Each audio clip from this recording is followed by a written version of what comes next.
Toppers point YouTube চ্যানেলে সকলকে স্বাগত জানাচ্ছি। তো যেমনটা তোমরা দেখতে পেয়েছো, এর মধ্যেই জিডিএসের যে ভ্যাকান্সিটা ছেড়েছিল 44,000 বিশাল পোস্টে কিন্তু রিক্রুটমেন্ট শুরু হয়ে গিয়েছে।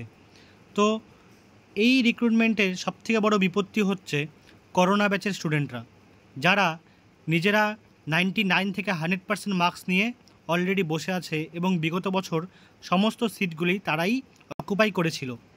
তো এখন এইবার আমরা কোন জোনের থেকে অ্যাপ্লাই করলে 70% নম্বর পেয়েও এই জিডিএসে মেরিট লিস্টে চলে আসতে পারবো, সেটা নিয়ে আমি আলোচনা করতে চলেছি।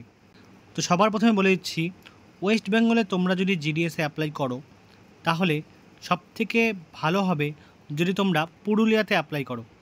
পুরুলিয়াতে অ্যাপ্লাই করলে কি হচ্ছে, পুরুলিয়াতে অ্যাপ্লাই করলে তোমাদের সবথেকে কম কাট অফ যদি কোনো ডিস্ট্রিক্টে যেয়ে থাকে তাহলে সেটা হচ্ছে দার্জিলিং এবং পুরুলিয়া। এবার দার্জিলিংটা আমি তোমাদের কেন না বলছি, কারণ দার্জিলিংটা একটা হিল সাইড এরিয়া, সেখানে তোমাদের এই 10-12 হাজার টাকা বেতনে কিচ্ছু হবে না। তাই সেখানে অ্যাপ্লাই করা না করা কিন্তু তোমাদের ক্ষেত্রে সমান। তাই তোমরা যদি চাও পুরুলিয়াতে অ্যাপ্লাই করতে পারো। পুরুলিয়াতে কিন্তু কাট অফ খুবই কম যায় এবং পুরুলিয়াতে না হলে অন্য কোথাও হবে না, এটুকু আমি তোমাদেরকে গ্যারান্টি দিয়ে বলতে পারছি।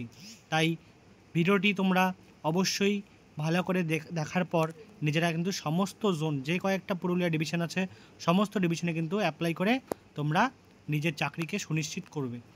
ঠিক আছে, তো ভিডিওটি দেখার জন্য ধন্যবাদ। চ্যানেলটিকে পারলে সাবস্ক্রাইব করে দিও।